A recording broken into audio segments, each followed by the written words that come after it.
네, 어제 오늘 시장에서 가장 주목하고 있는 섹터 바로 이 화학주입니다. 오랫동안 시장에서 찬밥 시세였습니다. 외토르 신세가 조금 길어졌었는데요. 어제부터 아주 강한 반등 움직임이 다시 한번 재개가 되고 있습니다. 워낙에 경기 최전방에서는 경기 민감주인 만큼 그동안 좀 녹록지 않은 세월을 보내는데요. 가능할지 이제 웃음꽃을 피울 수 있을지 더 이슈에서 확인을 한번 해보도록 하겠습니다. 화학 왕좌의 업계를 지금 뺏겼습니다. 3년 만에 LG화학에게 화학 왕좌 자리를 뺏긴 롯데케미칼의 차트를 보실 수가 있겠는데요. 최근에 계속된 양봉을 만들어내면서 강한 주가 상승 탄력을 보여주고 있습니다. 롯데케미칼뿐만이 아니죠. 최근에 정유주를 비롯해서 변모되고 있는 화학주들의 움직임 시장에서는 주목하고 있는데요. 하지만 이 추세적인 상승 가능성에 대해서는 전문가들 사이에서도 갑론을박이 이어지고 있습니다. 여러 가지 악재가 희석이 되면서 이것을 덥석 물고 올라오고 있는 짧은 반등 흐름으로 봐야 되죠. 조금 더 추세를 만들어낼 수 있을지 이 부분 많이 궁금하실 것 같습니다. 허준식 해설위원과 함께 오늘 점검하겠습니다. 위원님 어서 오세요. 네, 안녕하십니까. 네, 먼저 화학 섹터 최근에 많이 올라옵니다. 주가 움직임 점검 필요할 것 같은데 볼까요? 네.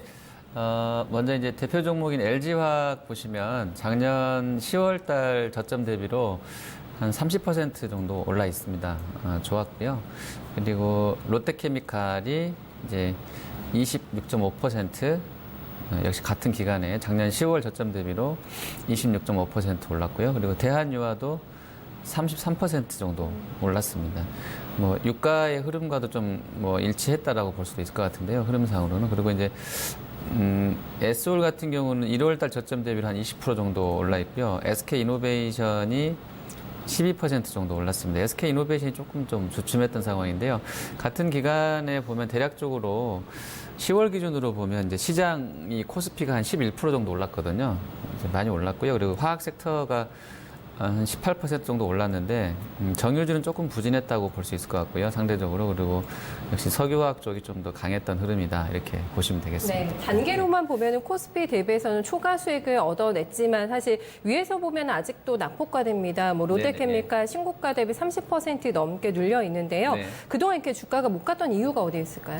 예, 경기 부진, 그다음에 유가 급락, 마진 축소 이렇게 또 정리가 될 수 있을 것 같아요. 경기가 실제로 특히 중국 관련된 쪽 시황이 중요한데 중국 경기가 좀 안 좋았던 부분이 있고요. 그리고 유가가 여러 가지 이슈가 있습니다만 아무래도 이제 수요 부진, 특히 이제 전기차 쪽 드라이브가 이제 글로벌하게 걸리다 보니까 네. 아무래도 휘발유 수요가 좀 안 좋았던 부분도 있을 것 같고요. 그래서 유가가 여러 가지 수급 요인이 있겠습니다만 자동차 산업 구조 변화도 연결이 될 수 있을 것 같고요. 그래서 유가도 좀 급락이 나왔었고 그렇다 보니까 이제 마진은 좀 축소되는 부분이라고 보시면 되겠습니다. 그 에너지 쪽 관련해서는 자동차가 그래도 수요처로는 상당히 좀 큰 포션인데 거기서 만약에 안 쓰다 보니까 이제 마진이 줄었던 부분들도 일부 있었던 것 같고요. 그 다음에 수요 이슈를 좀 쪼개서 보면 일단 미중 간의 통상 이슈, 거기에 따른 이제 중국 수요 둔화 이 부분을 좀 계속 확인을 하시면 될 것 같은데 통상 이슈 관련해서는 실제로 수출입 동향에서는 크게 이렇다하게 7월 이후로 작년 7월 이후로 많이 꺾였고 이런 건 확인은 안 되는데요. 심리적인 요인이 또 있었던 것 같고요. 그리고 중국은 실질적으로 이제 위안화가 최근에는 좀 강세로 가고 있습니다만 달러 강세 구간에서 이제 위안화 약세였을 때에 수요 증분이 꺾였던 부분들, 물론 이제 사치성 고가재들, 그러니까 부유층이 소비하는 쪽들에서의 급감 이런 것보다는 그 이하 쪽에서 계층에서 쓰는 수요 증분에 대해서는 좀 우려가 있었던 것 같은데 실제로 그게 확인되면서 좀 안 좋았었고요. 수요 측면은 그렇습니다. 그리고 공급 측면을 보시면 사실 이 화학시장 설명할 때는 수요 쪽보다는 공급 과잉 우려를 좀 더 크게 보는 쪽도 있더라고요. 워낙에 많은 업체들이 우리 국내 업체들도 NCC 관련해서는 상당히 증설을 많이 했었던 상황인데요. 그런 증설로 인해서 공급 과잉에 대한 우려가 있어서 경쟁적으로 좀 하다 보니까 공급 과잉 우려가 있었고 특히나 이제 미국 쪽 ECC로 인해서 미국 ECC가 본인들이 쓰고 남을 만큼 물량이 많기 때문에 수출을 하게 되면서 그 수출량들이 이제 아시아 영내로도 들어온다. 그래서 이제 NCC 수익성이 약화될 거다라는 우려들이 있었는데요. 공급단에서는 이런 재료들이 결과적으로 보면 이제 공급 과잉 우려 때문에 대체로는 제품 단가 이런 부분들이 약해졌다 보니까 시황이 안 좋았다 이렇게 보시면 되겠습니다. 네. 수요 수요 위축에 뭐 공급 과잉까지 겹쳤네요. 이러면서 근심의 골이 상당히 좀 깊었습니다. 이제는 조금 달라질까? 이 부분이 저희가 이제 본론으로 들어가 봐야 될 것 같은데 네네, 예. 추세 회복을 좀 얘기를 할 수 있는 시점일까요? 현재 구간에서? 예, 네. 지금 가장 많이 좀 고민이 되실 것 같아요. 근데 이제 이따 또 뭐 결론 부분에서도 다시 말씀드리겠지만 이게 되려면 중국 경기가 살아나야 되거든요. 워낙에 이제 주 소비처가 중국이다 보니까 그렇습니다. 지금 중국 입장에서는 중간재 무역, 가공 무역 이런 거 가공 무역입니다. 정확한 단어는 가공 무역 안 하겠다, 비중을 줄이겠다라고 해놓은 상황인데요. 글쎄요. 그렇게 안 한다고 해도 결과적으로는 뭐 중국의 수요 포션이 워낙에 크다 보니까 중국이 살아나지 않으면 네. 이쪽 화학 쪽 시황이 된다고 보기는 어려울 것 같고요.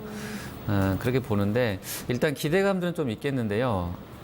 명쾌하게 뭐 100% 시황이 살아났다라고 보기는 아직은 좀 조심스러운 부분도 있는 것 같아요. 미중 간의 통상 이슈가 여전히 좀 진행 국면이기 때문에 그렇게 보는데요. 어쨌든 좀 낙관론도 형성이 되어 있는데 보시면 수급 관련해서는 특히 공급 측면에서는 캐펙스 이제 증설 관련된 부분 좀 완화될 수 있겠다라는 부분인데요. 2018-19 시즌이 이제 미국의 ECC 1차 붐이라고 합니다. 그래서 에틸렌이 연산 1,000만 톤이 완공이 된다고 그러거든요. 에탄 크래커가. 그러면 이제 석유화학 시장이 악화가 안 되면 뭐 2차 증설 붐도 대기하고 있었던 상황인데 워낙에 이제 2차 ECC 증설 시기랑 규모를 결정하는데 미국 쪽도 조금 더 이제 시간을 들이면서 좀 본다는 거예요. 이제 국내 쪽에서도 대체로 2018년 작년에 뭐 GS 칼텍스가 80만 톤, 그다음에 오일뱅크, 현대 오일뱅크가 80만 톤, LG가 80만 톤, 그다음에 S-오일이 150만 톤, 뭐 LG 화학이 이 추가적으로 해서 좀 NCC를 엄청나게 지금 뭐 많이 하겠다라고 결정을 해놓은 상태인데요. 워낙에 시황이 안 좋아지다 보니까 약간 반도체 시황을 생각하시면 될 것 같은데요. 좀 꺾이다 보니까 이제 화학업체 내부에서도 이 완공 시기라든지, 그러니까 실제로 양산할 수 있는 시기라든지, 네. 추가적인 증설에 대해서 좀 조절을 하려고 하는 움직임들이 있다는 거예요.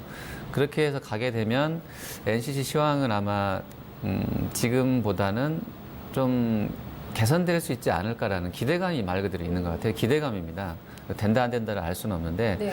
이제 그러면서 그런 기대감이 형성돼 있던 차에 하나 그래프를 보시면 조금 더 이제 자신감을 얻을 수는 있어요. 물론 이 그래프대로 바로 올라간다라고 보기는 어렵겠지만 시황이라는 건 변동이 있기 때문에 이게 이제 NCC 업체 스프레드인데요.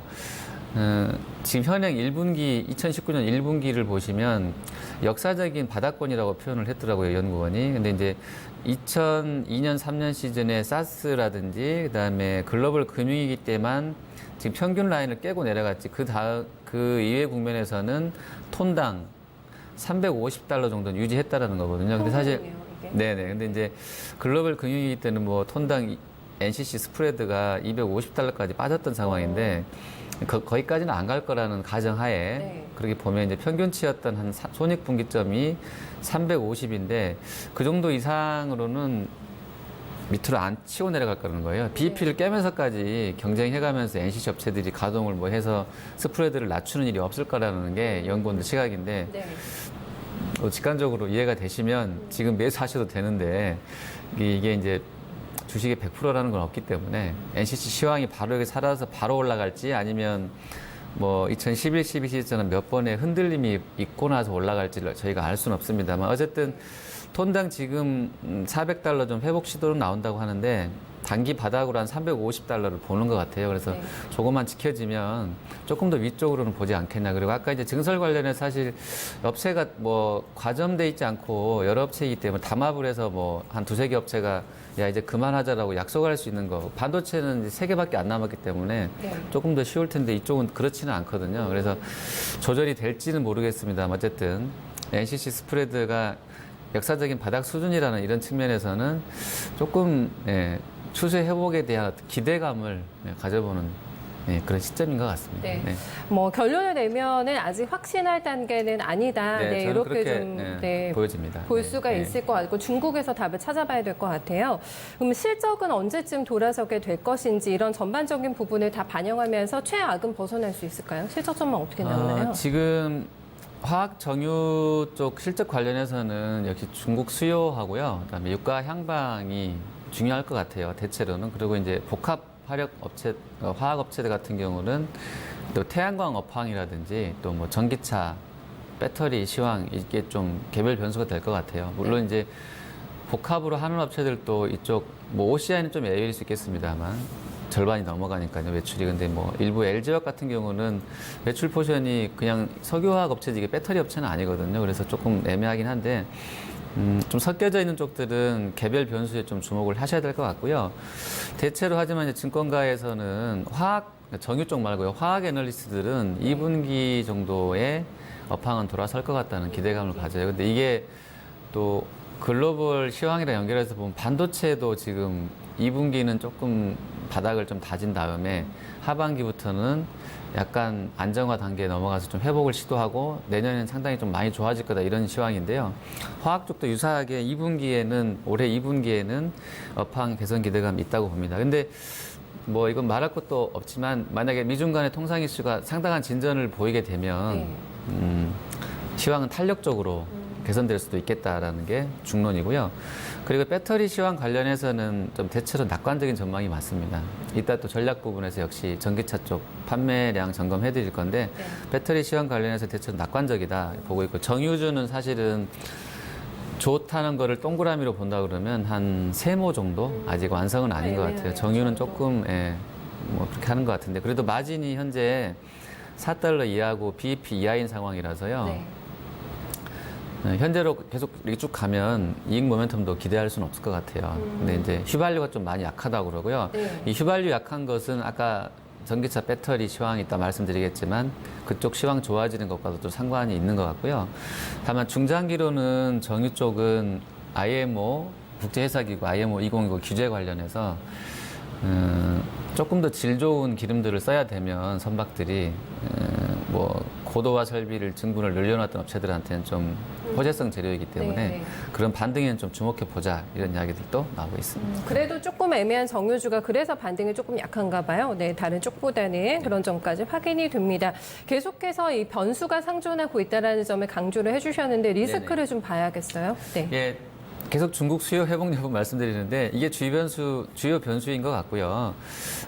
뭐 긍정론은 지금 뭐 경기 부양을 중국이 하면서 어제도 보면 해외 시황 보면 중국 왜 올랐냐 이 부분에는 통상 이슈 진전 부분도 있었습니다만 크레딧 그로스라고 위안화 신규 대출이 1월 달에 12월보다 3배나 폭증 나왔거든요. 예, 엄청 돈을 많이 지금 풀고 있어요.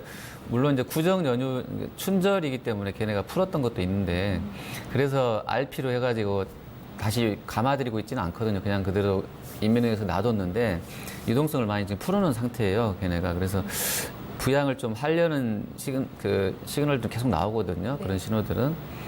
그리고 이제 3월인가요? 다음 달 되면 실제로 이제 가전 하향이라고 했나요? 뭐 이렇게 해서 자동차랑 가전 쪽 내수 진작차까지 쓸 건데 이렇게 되면 이제 여기에 외장재로 쓰이는 그러니까 ABS 전방이 자동차랑 가전 쪽 외장재가 전방이거든요. 그래서 ABS 사이클이 아마 경기 부양 쪽에서 내수 진작이 중국에서 나오게 되면 가전이랑 IT 쪽에서 자동차 쪽에서 ABS 사이클은 살아난다라고 보는 시각들이 많은데요. 유수하게 강한가 봐요. 네. 그러니까 수요 측면에 그런 증분도 있고요. ABS가. 그리고 또 하나 증설 관련해서 이 그래프를 보시면 요게 연 단위로 만 톤으로 단위가 나와 있는데요. 연간 신규 증설 캐파입니다. 그러니까 보시면 2012, 13, 14 시즌에 상당히 많았었죠. 맨 앞부분입니다. 2012년도에 62만 톤, 75만 톤, 55만 톤, 거의 한 190만 톤 정도 3년 동안 ABS 신규로 캐파를 늘려놨는데 그 이후로는 쭉 쉬었어요. 그리고 작년도 많지는 않았고 올해도 많이 해봐야 한 30만 톤 정도만 한다는 건데 그러니까 증설을 안 할 것이기 때문에 ABS는 예전에 해놨던 것이 물론 이제 뭐 연간 소비량 또 연간의 생산될 규모들을 좀 따져봐야 되겠습니다만 어쨌든 단가 측면에서는 공급량을 이렇게 좀 제한하는 걸로 증설이 나온다 그러면 예전보다는 살아나지 않겠냐 이렇게 보는 거고요. 그리고 수요 측면에서도 아까 자동차랑 가전 쪽 내수 진작이 나오면 ABS 사이클은 좋다라고 보는 겁니다. 그래서 그런 기대감은 있고요. 그리고 이완타증권에서 이제 분석하기로 2분기가 되면 아까 말씀드렸던 중국 부양 관련해서 4년 만에 지금 나오는 거라고 그래요. 자동차랑 절전형 가전 제품에 대한 내수 진작점. 그래서 화학 시장을 낙관한다고 하는데 금액으로는 8조 원 규모입니다. 근데 이게 이제 좀 확산될 수도 있는 것이라서요. 긍정적으로 보는 것 같고요. 중국이 석유화학 제품의 40%를 소비하고 있는 나라이기 때문에 이 부양이 나오게 되면 네. 모멘텀은 있을 거로 보는 것 같습니다. 자, 그리고 이제 예전 사례들을 보니까 이렇게 부양책을 쓰고 나서 그 이후의 흐름들을 보면 자동차랑 타이어랑 뭐 백색 가전에 있어서 실제로 판매량이 좀 늘었다는 건데요. 이 표를 보시면 회색으로 약간 깜장색 나는 회색으로 표현되어 있는 경기 부양 1차가 2009년이었고 2차가 2012년이고 3차가 2015년이었었는데요. 그 다음 해까지도 자동차나 타이어나 TV나 에어컨이나 냉장고, 세탁기 생산량은 보시는 것처럼 계속 늘어나거든요. 그래서 이제 네. 한 1년 정도는 지속이 된다고 했을 때에 아까 그렇게 말씀드린 ABS뿐만 아니라 에틸렌 쪽에도 수요가 늘 것이다라는 낙관론이 있습니다. 물론 이제 리스키한 요인으로는 이제 미국 ECC 수출로 인한 단가 하락, 또 공급 네. 과잉 우려들도 계속 체킹은 하셔야 될 것 같습니다. 네. 네. 수요 부분에 대한 우려를 좀 많이 덜 것 같다라는 생각이 드네요. 지금 자료를 보여주신 거를 보니까 네네. 전략은 이제 잡겠습니다. 탑픽도 증권사마다 조금 다르게 보고 있는 것 같은데, 네, 좀 정리해 볼게요. 유안타가 엊그저께인가 냈었죠. LG화학 네. 60만 원 목표 주가 상향했었고 시총 2등도 한번 노려보자 했는데요. 아까 쭉 설명드렸던 그런 부분입니다. 뭐 ABS 쪽 모멘텀이 있는 거고요. 그리고 이쪽이 이제 주력 사업인데요. LG화학 같은 경우는 주력 사업 중에 한 축인데 글로벌 한 2등, 1, 2등 선두권 업체 중에 하나입니다. 그리고 자동차 배터리 관련해서는 지금 증설을 계속 하고 있고요. 그러니까 신규로 시장이 커질 것에 대비해 증설을 나오고 있고 작년 말에 배터리 수주 잔고가 LG화학 기준으로는 78조 원까지 폭증을 했거든요. 1년 만에 거의 잔고가 더블이 났습니다. 그 직전 연도에 한 40조 초반이었는데 1년 만에 거의 30조가 늘어서 78조까지 늘려놓은 상태입니다. 그리고 NDR을 LG가 했었는데 최근에 배터리 쪽 질문이 많았대요. 배터리 관련된 성장에 대한 기대감들을 다시 한번 확인시켜준 자리였다라고 나와 있어서 배터리 관련된 모멘텀을 가지고 60만 원인데 40만 원이 기존 사업이고 20만 원이 이제 중대형 전지 쪽 평가 금액이거든요. 그래서 그쪽을 상당히 좀 강하게 보고 있고 스트롱 바이 의견이라서요. LG화학은 좀 아주 긴 관점에서 좋게 보네요. 예, 좋게 네. 보는 것 같고요. 자, 그리고 롯데케미칼인데요. 롯데케미칼은 사실 에틸렌은 좀 약합니다. 아무래도 미국 쪽 ECC가 있기 때문에 그런데 ABS 쪽은 좀 뭐 기대해 볼 만하고요. 롯데가 전략을 잘 썼던 것이 미국 루이지애나에 ECC를 자기네가 들어가서 거기다 ECC를 만들어 놨어요. 그래서 ECC 네. 쪽 미국 이슈를 좀 본인들이 만드는 ECC로 커버할 수 있는 업체가 롯데케미칼이다 보시면 되겠고요. 36만 원으로 매수 의견 주고 있고 대한유화는 오늘 좀 상대적으로 강한데요. 밸류에이션이 너무 매력적인 종목 아니겠나 싶고요. 현재 증권가 평균치는 22만 원 나와 있습니다. 그리고 SO일은 IMO 2020 개시에 최대 수혜주로서 분리되는데 13만 원 매수 의견 나와 있고요. 그다음에 KF투자증권은 알루미나 쪽하고요. 염색, 그다음에 제지가 전방 산업인 이 가성소다가 잘 되는 이유는 제지 쪽하고 염색 쪽하고 알루미나 시황이 좋아지면 되는 거거든요. 근데 이쪽이 지금 나쁘지 않기 때문에 가성소다 쪽도 돌아설 거로 보는데요. 그래서 롯데정밀하고 하나케미칼, 백광산업에 대한 관심 주고 있습니다. 자, 그리고 이제 배터리 쪽 관련해서 잠깐 설명을 드릴 건데요.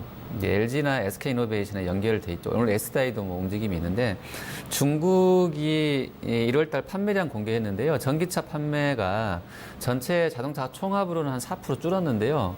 전기차 쪽은 전년 동기 대비로 거의 200% 폭증한 9만 7천 대 나왔습니다. 침투율은 전체 자동차 판매 중에서 한 5%까지 넘어서는 침투율로서 좋고요. NEV 크레딧 지금 올해부터 시행되는데 아마 그런 이슈라든지 부분들 그리고 친환경차 보조금 관련해서는 특히 전기차 보조금은 많이 줄여지고 없앤다고 하는데 그만큼 자생력이 생겼다라고 해석을 하더라고요. 연구원들이. 그거 없이도 잘 팔리고 있으니까. 그리고 비아디랑 지금 지리자동차 쪽 판매량을 보시면 깜짝 놀라실 텐데요. 전체로는 BYD가 전기차로 보면 3만 거의 2천 대 팔아서 증분이 396% 나왔고요. 지리차도 전체로는 15만 대 중에서 7천 대 정도가 전기차를 팔았는데 이 지리차의 전기차 6,937대는 판매 증분으로 보면 작년 대비로 1,200%나 판매 증분이 나왔습니다. 그래서 네. 엄청나게 빠르게 비아디랑 지리가 지금 전기차 쪽이 올라오고 있기 때문에요. 이 관련해서 전기차 쪽 모멘텀을 그리고 하반기에 이제 테슬라 상해 공장 가동까지 고려한다 그러면 전기차 관련 테마군들 특히 배터리 업체들은 네. 또 뭐 LG나 뭐 SK나 SDI까지 또 배터리 그렇게 뭐 소재 만드는 업체 포함해서 관심을 좀 계속 가지셔야 될 것 같습니다. 교집합 가장 많은 종목 LG화학인 것 같기도 하고 그러네요. 오늘 네. 말씀 잘 들었습니다. 네, 감사합니다.